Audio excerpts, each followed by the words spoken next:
नमस्कार दोस्तों, राधे राधे। आज हम आपके लिए शनि प्रदोष व्रत कथा लेकर आए हैं। ऐसी मान्यता है प्रदोष काल में शनि देव की पूजा करने से शनि दोष से मुक्ति मिलती है और जीवन में सुख समृद्धि आती है। इस कथा में यह बताया गया है कि महादेव ने कैसे अपने भक्तों की रक्षा की और उनके दुखों का नाश किया। आइए सुनते हैं शनि प्रदोष व्रत कथा। पौराणिक कथा के अनुसार एक निर्धन ब्राह्मण की स्त्री दरिद्रता से दुखी होकर सांडिल्य ऋषि के पास जाकर बोली, हे महामुनि, मैं अत्यंत दुखी हूँ। दुख निवारण का कोई उपाय बतलाइए। मेरे दोनों पुत्र आपके शरण में हैं। मेरे ज्येष्ठ पुत्र का नाम धर्म है, जो कि राजपुत्र है, और लघु पुत्र का नाम शुचिव्रत है। अतः हम दरिद्री हैं, आप ही हमारा उद्धार कर सकते हैं। इतनी बात सुन ऋषि ने शिव प्रदोष व्रत करने के लिए कहा। तीनों प्राणी प्रदोष व्रत करने लगे।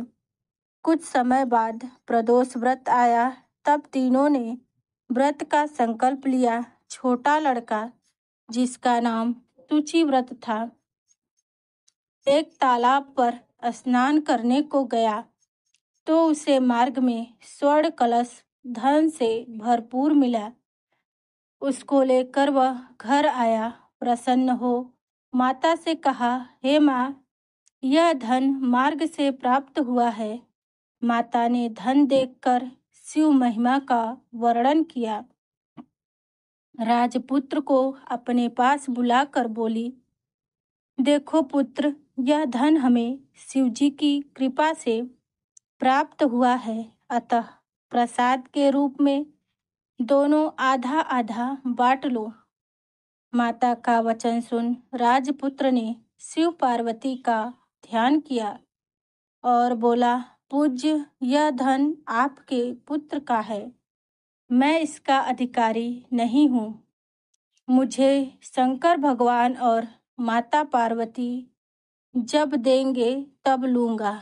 इतना कहकर वह राजपुत्र शंकर जी की पूजा में लग गया।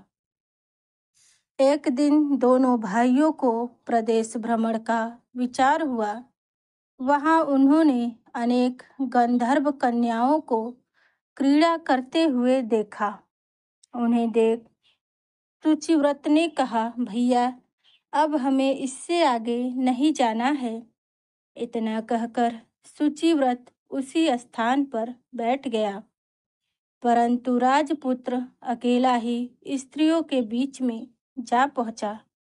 वहां एक स्त्री अति सुंदर राजकुमार को देखकर मोहित हो गई और राजपुत्र के पास पहुंचकर कहने लगी, हे सखियों, इस वन के समीप ही जो दूसरा वन है, तुम वहां जाकर देखो। भांति भांति के पुष्प खिले हैं। बड़ा सुहावना मौसम है। उसकी शोभा देख कर आओ। मैं यहाँ बैठी हूँ। मेरे पैर में बहुत पीड़ा है। ये सुन सब सखियाँ दूसरे वन में चली गई। वह अकेली सुंदर राजकुमार की ओर देखती रही। इधर राजकुमार भी उसे निहारने लगा। युवती बोली, आप कहाँ रहते हैं और वन में कैसे पधारे? किस राजा के पुत्र हैं? क्या नाम है? राजकुमार बोला, मैं विदर्भ नरेश का पुत्र हूँ। आप अपना परिचय दें। युवती बोली, मैं विद्रुविक नाम की गंधर्व की पुत्री हूँ। मेरा नाम अंशुमति है। मैंने आपकी मन स्थिति को जान लिया है कि आप मुझ पर मोहित हैं। विधाता ने हमारा तुम्हारा सहयोग मिलाया है। युवती ने मोतियों का हार राजकुमार के गले में डाल दिया। राजकुमार हार स्वीकार करते हुए बोला, हे भद्रे, मैंने आपके प्रेम उपहार स्वीकार कर लिया है, परंतु मैं निर्धन हूँ। राजकुमार के इन वचनों को सुनकर गंधर्व कन्या बोली कि मैं जैसा कह चुकी हूँ वैसा ही करूँगी। अब आप अपने घर जाएं। इतना कहकर वह गंधर्व कन्या सखियों से जा मिली। घर जाकर राजकुमार ने सूचिव्रत को सारा वृत्तांत कह सुनाया। जब तीसरा दिन आया, वह राजपुत्र सूचिव्रत को लेकर उसी वन में जा पहुंचा। वहीं गंधर्वराज अपनी कन्या को लेकर आ पहुंचा। इन दोनों राजकुमारों को देख आसन दे कहा, मैं कैलाश पर गया था। वहां शंकर जी ने मुझसे कहा कि धर्मगुप्त नाम का राजपुत्र है जो इस समय राज्यविहीन निर्धन है, मेरा परम भक्त है। हे गंधर्वराज, तुम उसकी सहायता करो। मैं महादेव जी की आज्ञा से इस कन्या को आपके पास लाया हूँ। आप इसका निर्वाह करें। मैं आपकी सहायता कर आपको राजगद्दी पर बिठा दूंगा। इस प्रकार गंधर्वराज ने कन्या का विधिवत विवाह कर दिया। विशेष धन और सुंदर गंधर्व कन्या को पाकर राजपुत्र अति प्रसन्न हुआ।